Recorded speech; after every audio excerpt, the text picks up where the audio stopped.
ದೇವಸ್ಥಾನಕ್ಕೆ ಹೋಗಿದ್ದೆ ನಾನು, ಪಟಾಲಮ್ಮ ದೇವಸ್ಥಾನ. ಅಲ್ಲಿ ಊರ್ ಜಾತ್ರೆ ಮಾಡ್ತಾರೆ. ನಾಗರಾಜು, KM ನಾಗರಾಜು ಒತ್ತಾಯ ಮಾಡಿ ಅಲ್ಲಿ ಹೋಗಿ ದೇವಸ್ಥಾನದಲ್ಲಿ. ಹಾಯ್ ಹಲೋ ನಮಸ್ತೆ, ನಾನು ರಾಜು ಅಷ್ಟೇ. ನೀವು ನೋಡ್ತಾ ಇದ್ದೀರಾ centre point Kannada YouTube channel. ಇವತ್ತು ಭಾರತ ಸೇನೆ ಪಾಕಿಸ್ತಾನದ 9 ಉಗ್ರರ ತಾಣದ ಮೇಲೆ ದಾಳಿ ಮಾಡಿ ಸರಿಸುಮಾರು 100 ಜನರನ್ನ ಸಾಯಿಸಿದೆ ಎನ್ನುವಂತ ಮಾಹಿತಿ ಇದೀಗ ಸಿಗ್ತಾ ಇದೆ. ದಾಳಿ ಮಾಡಿದ್ದು ಇದೀಗ ಎಲ್ಲ ಕಡೆ ಪ್ರೂವ್ ಆಗಿದೆ. ಆದ್ರೆ 100 ಜನ ಸತ್ತಿದಾರ ಇಲ್ಲ ಅನ್ನೋದು ಕೂಡ ಈಗ ಸ್ಪಷ್ಟನೆ ಸಿಗಬೇಕಾಗಿದೆ. ಈ ಮಧ್ಯೆ ಭಾರತೀಯ ಅನೇಕ ಮುಖಂಡರು ಕೂಡ ಭಾರತದ ಪರವಾಗಿ, ಕೇಂದ್ರ ಸರ್ಕಾರದ ಪರವಾಗಿ ನಿಂತು ಸಹಬಾಸ್ಗಿರಿಯನ್ನು ಕೊಟ್ಟಿದ್ದಾರೆ. ಅದರಲ್ಲೂ ಕರ್ನಾಟಕ ಇದೆಯಲ್ಲ, ಅದು ಕರ್ನಾಟಕದಲ್ಲಿ ಬೇರೆ ಪಕ್ಷ ಇದ್ರು ಕೂಡ, ಕಾಂಗ್ರೆಸ್ ಪಕ್ಷ ಇದ್ರು ಕೂಡ, ಕಾಂಗ್ರೆಸ್ ಪಕ್ಷ ಆಡಿದಂತ ಮಾತು, ಮುಖ್ಯವಾಗಿ ಸಿದ್ದರಾಮಯ್ಯನವರು ಆಡಿದಂತ ಮಾತು, ನಮ್ಮ ದೇಶದ ಪರವಾಗಿ ಆಡಿದಂತ ಮಾತು ಇದೆಯಲ್ಲ, ಅದು ಈಗ ವೈರಲ್ ಆಗ್ತಿದೆ. ಇವತ್ತು ಯಾರು ಮಾಡಿದಂತ ರೀತಿಯಲ್ಲಿ ನರೇಂದ್ರ ಮೋದಿ ಸರ್ಕಾರ ಪಾಕಿಸ್ತಾನದ ಮೇಲೆ ದಾಳಿ ಮಾಡ್ತು. ಅದು ಕೇವಲ 25 ನಿಮಿಷದಲ್ಲಿ ಭಾರತದ ವಾಯುಸೇನೆ ಪಾಕಿಸ್ತಾನದ 9 ಉಗ್ರರ ತಾಣದ ಮೇಲೆ ದಾಳಿ ಮಾಡ್ತು. ಅದಾದ ನಂತರ ಇದೀಗ ಸಿದ್ದರಾಮಯ್ಯನವರು ಸ್ಟೇಟ್ಮೆಂಟ್ ಆಗಿರ್ಬೋದು, ಅಥವಾ ಸಿದ್ದರಾಮಯ್ಯನವರು ಲುಕ್ ಆಗಿರ್ಬೋದು, ಸಿದ್ದರಾಮಯ್ಯನವರು ಪ್ರೆಸ್ ಮೀಟ್ಗೆ ಬಂದಾಗ ಅವರು ಇಟ್ಕೊಂಡು ಬಂದಂತಹ ಸಿಂಧೂರ ಆಗಿರ್ಬೋದು, ಇವೆಲ್ಲ ಕೂಡ ಹೈಲೈಟ್ ಆಗ್ತಿದೆ.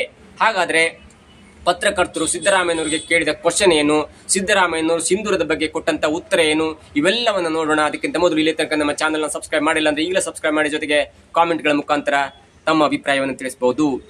ಎಸ್ ವೀಕ್ಷಕರೇ, ನಮ್ಮ ದೇಶ ಅಂತ ಬಂದಾಗ ನಮ್ಮ ದೇಶದಲ್ಲಿ ಯಾವುದೇ ಪಕ್ಷ ಇದ್ರೂ ಕೂಡ ಅದು ದೇಶದ ಪರವಾಗಿ ನಿಲ್ಲುತ್ತೆ.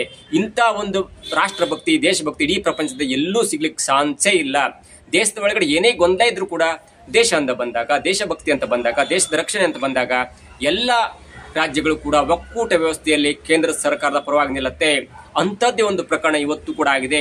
ಯಾವಾಗ ಇವತ್ತು ಮಧ್ಯರಾತ್ರಿ ಬೆಳಗ್ಗೆ 1:05 ಸುಮಾರಿಗೆ ಭಾರತ ಸೇನೆ ಪಾಕಿಸ್ತಾನದ 9 ಸ್ಥಳಗಳ ಮೇಲೆ ಯುದ್ಧವನ್ನು ಮಾಡ್ತಲ್ಲ, ವಾಯುದಾಳಿಯನ್ನು ಮಾಡಿಕೊಂಡು ಸರಿಸುಮಾರು 100 ಜನ ಉಗ್ರರನ್ನ ಹೊಡೆದು ಸಾಯಿಸ್ಬಿಡ್ತಲ್ಲ.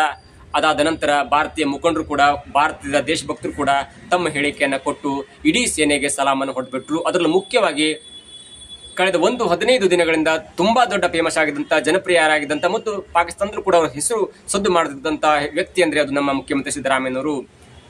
ಪಾಕಿಸ್ತಾನದ ವಿರುದ್ಧ ಯುದ್ಧನೇ ಬೇಡ, ನಾವು ಶಾಂತಿ ದೂತರು, ಪಾಕಿಸ್ತಾನ ಮೇಲೆ ಯುದ್ಧ ಮಾಡಿದ್ರೆ ಸತ್ತು ಹೋದಂತ 26 ಜನ ಬದುಕು ಬರ್ತಾರ ಅಥವಾ ಅದಕ್ಕೆ ಪರಿಹಾರ ಆಗತ್ತಾ, ಹಾಗಾಗಿ ಯುದ್ಧ ಮಾಡಬಾರ್ದು ಮತ್ತು ಅದಕ್ಕೆ ಪೂರಕವಾದ ವ್ಯವಸ್ಥೆ ಮಾಡ್ಕೊಂಡು ಉಗ್ರರನ್ನ ಹುಟ್ಟಡಗಿಸಬೇಕು ಅನ್ನೋ ದೃಷ್ಟಿಯಲ್ಲಿ ಅವರು ಮಾತನಾಡಿದ್ರು. ಅದಾದ ನಂತರ ಇಡೀ ಆ ಪ್ರೆಸ್ ಮೀಟ್ ನ ಮಾತು ಪಾಕಿಸ್ತಾನದಲ್ಲೂ ಕೂಡ ವೈರಲ್ ಆಗಿತ್ತು. ಜೊತೆಗೆ ಪಾಕಿಸ್ತಾನ ಕೂಡ ಸುದ್ದಿ ಮಾಧ್ಯಮ ವೈರಲ್ ಆಗಿ ಪಾಕಿಸ್ತಾನದಲ್ಲಿ ಅತ್ಯಂತ ಜನಪ್ರಿಯ ವ್ಯಕ್ತಿ ಎನ್ನುವಂತ ಹೆಗ್ಗಳಿಕೆಯ ಸಿದ್ದರಾಮಯ್ಯನವರು ಪಾತ್ರರಾಗಿದ್ರು.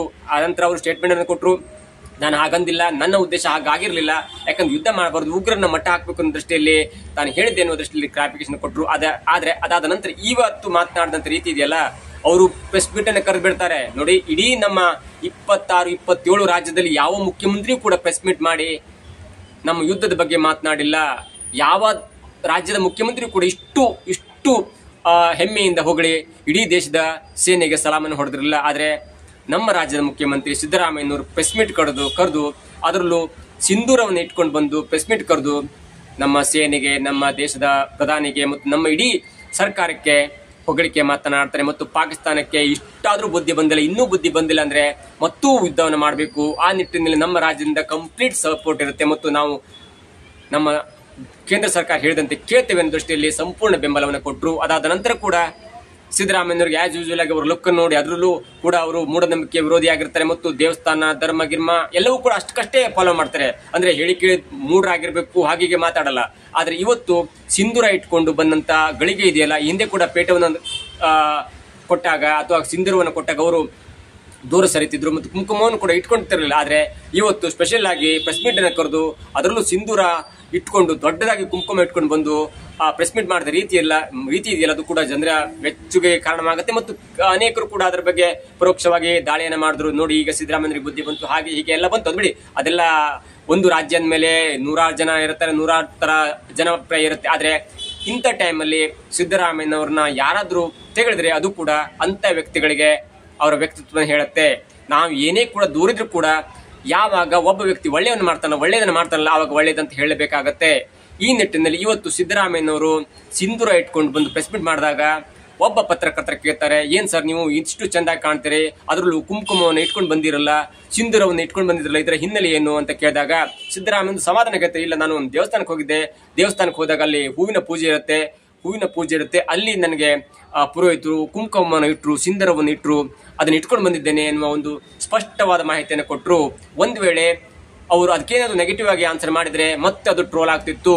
ಆದ್ರೆ ಸಿದ್ದರಾಮಯ್ಯ ಅತ್ಯಂತ ಬುದ್ಧಿವಂತ ವ್ಯಕ್ತಿಯಾಗಿರ್ತಾರೆ, 16 ಬಜೆಟ್ ಅನ್ನ ಮಂಡನೆ ಮಾಡಿದಂತ ಒಬ್ಬ ಆರ್ಥಿಕ ತಜ್ಞರಾಗಿರ್ತಾರೆ. ಇವೆಲ್ಲ ನಿಟ್ಟಿನಲ್ಲಿ ಇವತ್ತು ಸಿದ್ದರಾಮಯ್ಯ ಆಡಿದಂತ ಮಾತಾಗಿರ್ಬೋದು, ಅವರ ಹಾವಭಾವ ಆಗಿರ್ಬೋದು, ಮತ್ತು ಅವರು ಬಂದಂತ ರೀತಿ ಇದೆಯಲ್ಲ, ನೀವು ಇಡೀ ಸಿದ್ದರಾಮಯ್ಯ ಜೀವನದ ಚರಿತ್ರೆ ಆಗಿರ್ಬೋದು, ಸಿದ್ದರಾಮಯ್ಯನವರ ಒಂದು ಹಾವಭಾವ ಆಗಿರ್ಬೋದು, ಅವರ ಎಲ್ಲ ಲುಕ್ಗಿಂತ ಇವತ್ತು ಅವರು ಇಟ್ಕೊಂಡು ಬಂದಂತ ಕುಂಕುಮ ಆಗಿರ್ಬೋದು, ಅವರ ಫೋಟೋ ಆಗಿರ್ಬೋದು, ಅವರ ಒಂದು ಹಾವಭಾವ ಇದೆಯಲ್ಲ, ಅದು 106 ವರ್ಷಗಳ ಕಾಲ ಹಾಗೆ ಇರುತ್ತೆ ಮತ್ತು ಸದಾ ಆ ನಗುಮುಖದ ಫೋಟೋ ಇರುತ್ತೆ.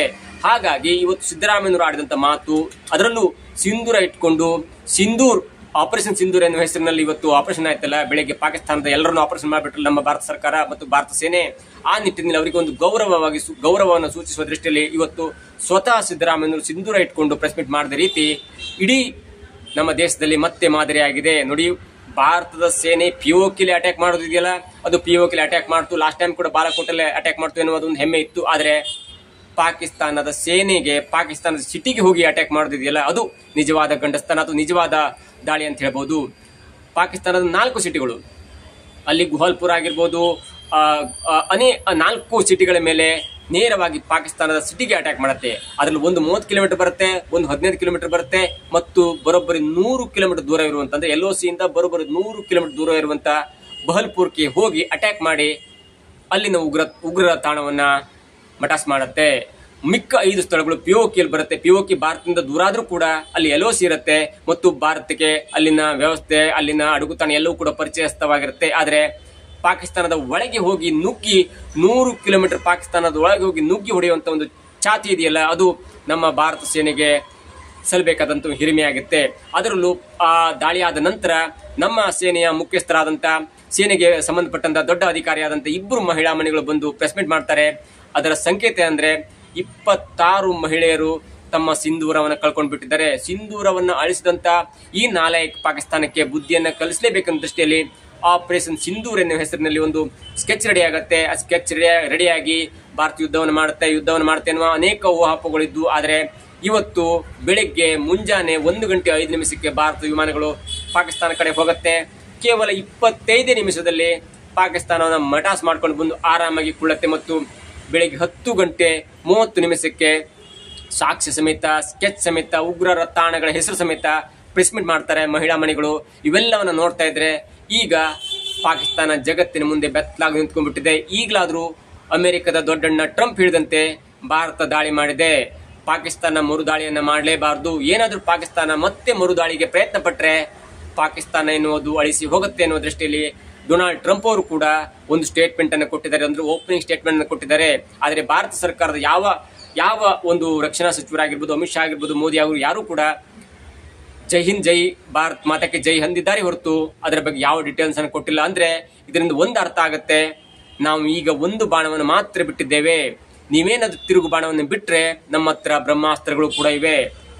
ಹಾಗಾಗಿ ನೀವೇನಾದ್ರೂ 1-2 ದಿನದಲ್ಲಿ ಮತ್ತೆ ಪ್ರತ್ಯುತ್ತರವನ್ನು ನೀಡುವ ದೃಷ್ಟಿಯಲ್ಲಿ ಏನಾದ್ರೂ ನೀವು ದಾಳಿ ಮಾಡಿದ್ರೆ ಪಾಕಿಸ್ತಾನ ಎನ್ನುವುದು ಭೂಪಟದಿಂದ ಮಾಯ ಆಗಿ ಬಲೂಚಿಸ್ತಾನ್, ಅಫ್ಘಾನಿಸ್ತಾನ್, ಸಿಂಧ್ ಪ್ರಾಂತ್ಯ, ಹೀಗೆ ಅನೇಕ ಪ್ರಾಂತ್ಯಗಳು ಹೂಳಾಗಿ ಇನ್ನು ಮುಂದೆ ಪಾಕಿಸ್ತಾನವೇ ಇರಲ್ಲ ಎನ್ನುವುದು ಭಾರತದ ಒಂದು ದೃಢ ಸಂಕಲ್ಪವಾಗಿದೆ. ಅದರ ಜೊತೆಗೆ ನಮ್ಮ ಸಿದ್ದರಾಮಯ್ಯರು ಕೂಡ ತಾವು ಬಂದಂತ ರೀತಿ ಪ್ರೆಸ್ ಮೀಟ್ ಕರೆದು ವಿರುದ್ಧ, ಅಂದ್ರೆ ನಮ್ಮ ರಾಜ್ಯದಲ್ಲಿ ಕಾಂಗ್ರೆಸ್ ಪಕ್ಷ ಇದೆ, ದೇಶವನ್ನ ಬಿಜೆಪಿ ಆಳ್ತಿದೆ, ಆದ್ರೂ ಕೂಡ ಬಿಜೆಪಿ ಸರ್ಕಾರದ ಮೋದಿಯವರ ನಡೆಗಳನ್ನ ಹೊಗಳಿ ಪಾಕಿಸ್ತಾನಕ್ಕೆ ಬಿಸಿ ಮುಟ್ಟಿಸಿದ ರೀತಿ ಇದೆಯಲ್ಲ, ಅದು ಕೂಡ ಇದೀಗ ಮೆಚ್ಚುಗೆ ಪಾತ್ರವಾಗ್ತಿದೆ. ಏನೇ ಆಗ್ಲಿ ಸಿದ್ದರಾಮಯ್ಯನವರು ಯಾವತ್ತೂ ಸಿದ್ದರಾಮಯ್ಯನವರೇ. ದೇಶ ಅಂತ ಬಂದಾಗ ಮೋದಿ ಮತ್ತು ಸಿದ್ದರಾಮಯ್ಯನವರು ಅತ್ಯಂತ ಬಾಂಧವ್ಯದಿಂದ ಇರ್ತಾರೆ. ಆದ್ರೆ ಪ್ರಾದೇಶಿಕತೆ ಬಂದಾಗ ಮತ್ತು ಸರ್ಕಾರ ಅಂತ ಬಂದಾಗ ಅವರು ವಿರೋಧ ಪಕ್ಷವಾಗಿ ಕೆಲಸ ಮಾಡ್ತಾರೆ. ಅದೇ ದೇಶ ಅಂತ ಬಂದಾಗ ಸಿದ್ದರಾಮಯ್ಯನವರು ಯಾವತ್ತೂ ಕೂಡ ದೇಶದ ಪರವಾಗಿ ಇದ್ದಾರೆ ಎನ್ನುವುದು ಇದರಿಂದ ತಿಳಿದು ಬರುತ್ತೆ. ಇದಾಗಿತ್ತು ಇವತ್ತಿನ ವಿಶೇಷ. ನೋಡ್ತಾ ಇರಿ centre point Kannada YouTube channel.